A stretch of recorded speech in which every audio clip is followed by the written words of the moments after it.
Solomen, Chapter 1, Devourer of Continents.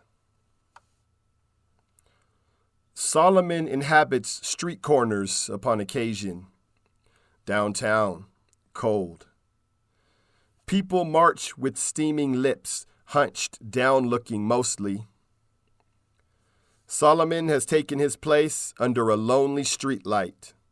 Its one eye will be filmy dim for hours to come. The sky is blue but feels gray. Traffic noise muffles along. A symphony of distraction, maybe. There is a hopelessness. Can you hear it? If you sit for a moment in a crowded downtown place and let your heart reach out, close your eyes tight, you can always feel it. Like an aching heartbeat. Like a yawn and a scream. It will make you cry if you just sit there long enough. So don't. Solomen stands to his full 6-foot height. You would first notice his hair, knotty afro sticking up from his head like knotted logs of mahogany, like sea-darkened driftwood. He never combs it enough to make it lose that precious shape. It's like a scalp shout, like black steel roots, thick and alive and black as ink on charcoal at midnight. Your eyes could get tangled and lose themselves. They are all so busy. Will anyone listen today? We'll see. He is a street corner artist, and this is his painful, stubborn canvas. Deadened human souls. Even as I write that, I know it sounds so judgmental when he thinks like that. He struggles with that sometimes. His work is hard and costly. How difficult it is indeed to pull flowers out of stones. It can make you jaded. Sometimes it feels like slapping dead people, shaking them. It's so hard not to resent them for their simply being so dead. And today, he does a little resent them. It's a certain hardness in his chest, as if this were his business and not his joy. Sometimes he feels like the only man in a department store full of mannequins with the lights off forever. Sometimes there is a subtle burning of indignation. He didn't know it had crept in again. Then he hears a whisper. What brought you back from the dead? He squints, listening. Did someone slap you alive? He thinks for a moment, remembers his own resurrection when he was face down on cold concrete covered in snow. And he remembers the hands that came for him. It was love, he answers. The story smiles. You remember? I remember, he smiles back. You can't slap dead people alive. Only love them like you are loved. Sometimes he forgets. And this resurrection thing is a daily thing. It's gritty work. Death is always wrapping its chains around your neck and wrists, around your guts and lungs, and pulling you graveward. Only the story is strong enough to break those chains with a whisper, so the heart and arms can wriggle free and rise again. Listen closely, and you may hear the creak and grind of chains stretching and the snap of their bursting. He feels the words arise in him again. He clears his throat. No one notices. He takes his hands out of his navy blue hoodie pocket. Still no acknowledgement. His voice rings clear and deep, coarse and smooth all at once like grits swimming in butter. Once upon a time, It went down like this. The words are gentle as doves flying out from between his lips and teeth. They flap and patter into the gray air, landing on the heads and shoulders of strangers. There was a boy whose heart was turned to stone by a wicked curse. He lived a painful life. Painful things had happened to him.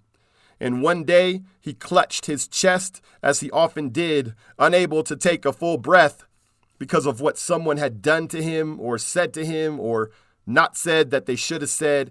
And once again, he gasped and melted beneath the weight of his pain. But today was different. He suddenly felt a strength somewhere down there, like a rock in your shoe. A ball of muscle clenching, a hard-edged understanding, something maybe forbidden. But he was too far from caring anymore. His heart warned, but he ignored. It was a thorny pill, and he swallowed it. He swallowed it ragged. He choked it down, and deep down it fizzed. It gave rise to new words, granite utterances. He clenched them out like vomiting a box of rocks. He said, "No!" And then he said, "Enough!" And then he said, "I refuse." And then he said, "Never again," to all that was tender and vulnerable inside of him. And he ripped that pain out of his chest like ripping the pit of a peach out through the sweet flesh and skin, and he threw it on the sidewalk.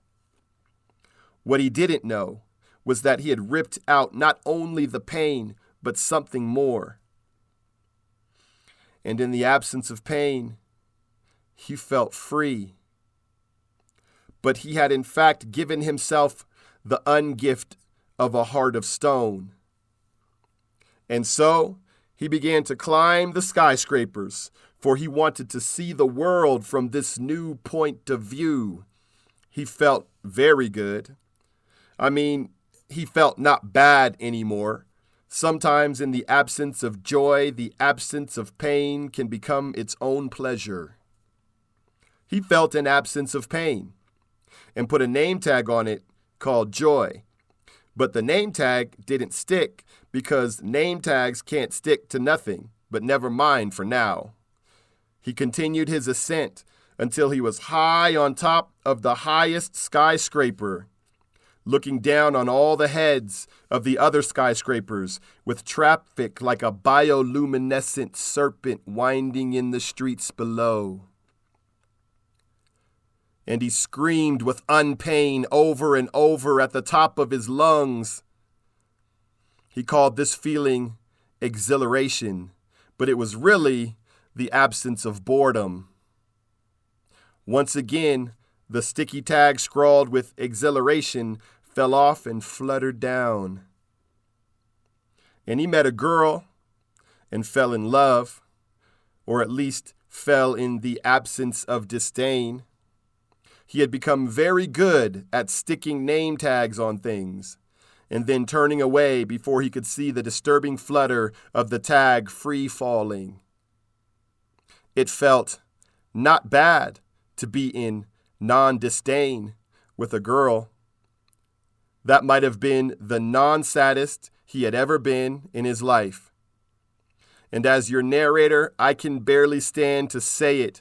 And though I have not finished, I think we all know what is coming apart.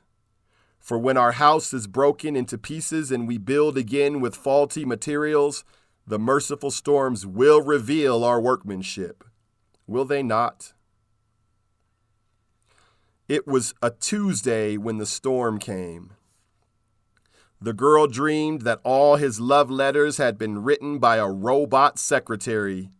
And when she told him the dream, he said all the right things to comfort and reassure, that his heart belonged to her, that she was his queen, that he would devour continents for her. But all she could hear was a robot secretary typing messages through his lips. It was all very disturbing, and it flustered her that she couldn't shake this ridiculous feeling, and she tried to ignore it, because you can't call off your wedding because of a silly dream.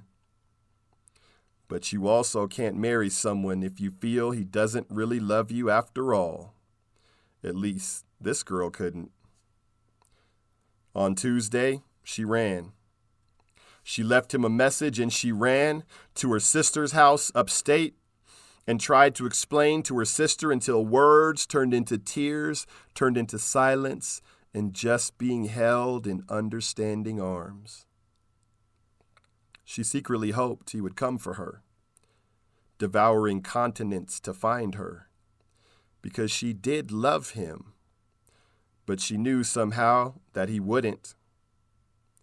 When he got the phone message, all full of confusion and grief and something's missing and silly talk about dreams of robot secretaries writing love letters, he put down his sandwich and he waited for tears to come. His heart was broken. At least that was the name tag he put on this feeling of apathy. And then came disdain, which he labeled as rage. And he punched his sandwich half-heartedly and tried with all his might to summon a single tear, even clenching his guts to make it so. He was granted not a drop. The house he had built was too rigid, and so he wept bitterly, which was the name tag he put on walking to Starbucks and ordering a coffee with cream and no sugar. And he drank it like a punishment.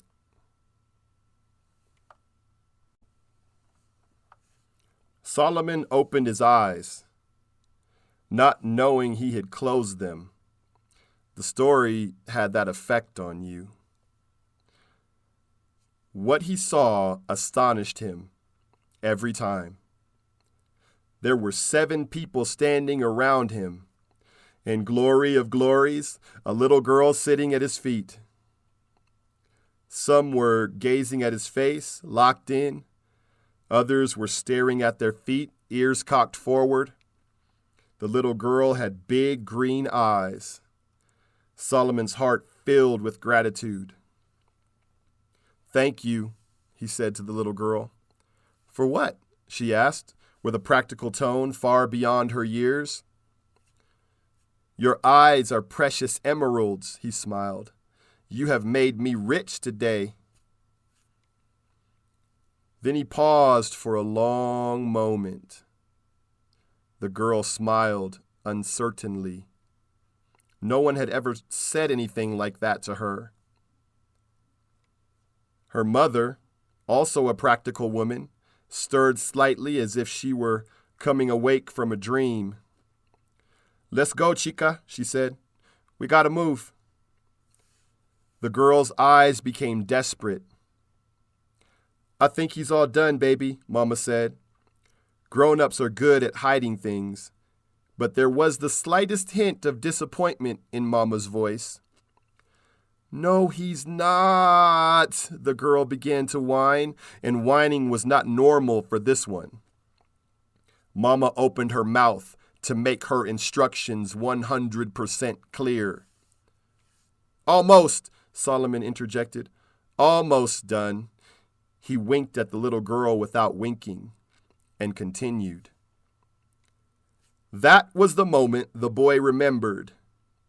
He remembered the day when he ripped that tender, vulnerable, quivering mass out of his chest and chucked it onto the filthy sidewalk.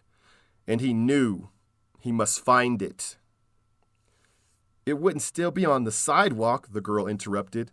"Someone would have thrown that nasty thing in the trash." Her mama shushed her, but you could tell she was excited.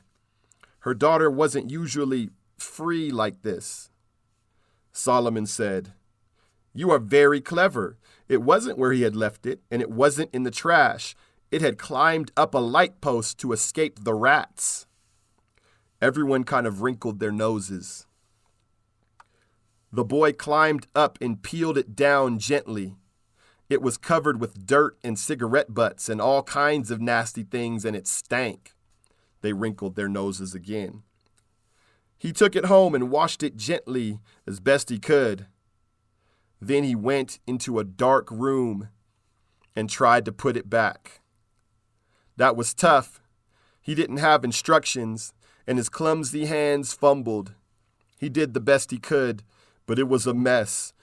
When he was done, it didn't fit right. It stuck out funny places and was sensitive to the touch. He would always have a half put together feeling, prone to awkward vulnerability and fits of sharing more than necessary. It's really difficult to hide that kind of broken, half put togetherness, believe me. But he was relieved. He was relieved and wrecked all at once because he could feel again. And when he realized that he really loved that girl, the name tag stuck this time. And he ugly cried for 3 days. He cried for all his pain. He cried all the tears that he should have cried, if not for that wicked curse that he had put on himself. And it was terribly glorious. And he thanked God that the curse was lifted, and he lived ever after. The end. The green-eyed girl waited. Her baffledness slowly morphed into offendedness. "What about the princess?" she demanded. "Did he tell her he was sorry?" "Every day," Solomen answered. "Did they get married?" she asked. "Did he go find her?"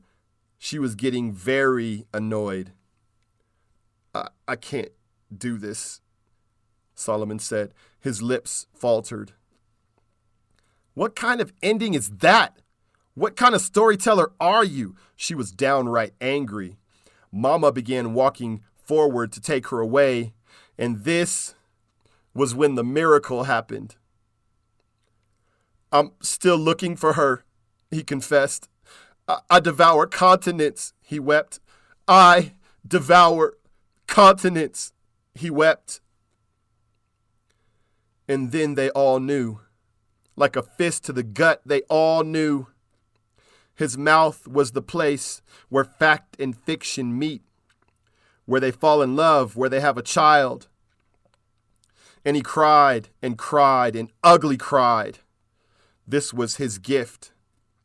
And that little girl, she was the first to move toward him, tentative at first, to put a small hand on his leg, and then to hold this strange man's dirty leg and cry her mercy. And the others, most of them not believing for a second that they could possibly be doing this, all moved in with hugs and touches and words of awkward comfort for a stranger, and some even wept with him. They sat with him for a long time. And one by one, they walked away stronger than they were before. And their compassion filled him with strength and joy and comfort. And he thanked them, and he knew he was loved, and they also knew they were somehow. And that little girl hugged his leg, and his tears fell into her hair. And that mama bear as she was, just smiled. Definitely gonna wash that hair 3 times though, she thought, but kept smiling. Solomen is the one who plants his pain, and it sprouts up joy. His mouth is the place where fact and fiction meet, where they fall in love, where they have a child. When everyone was gone, he looked around. He smiled with wounded joy, with a wonderful, costly peace. He blessed that street corner and continued to walk the earth.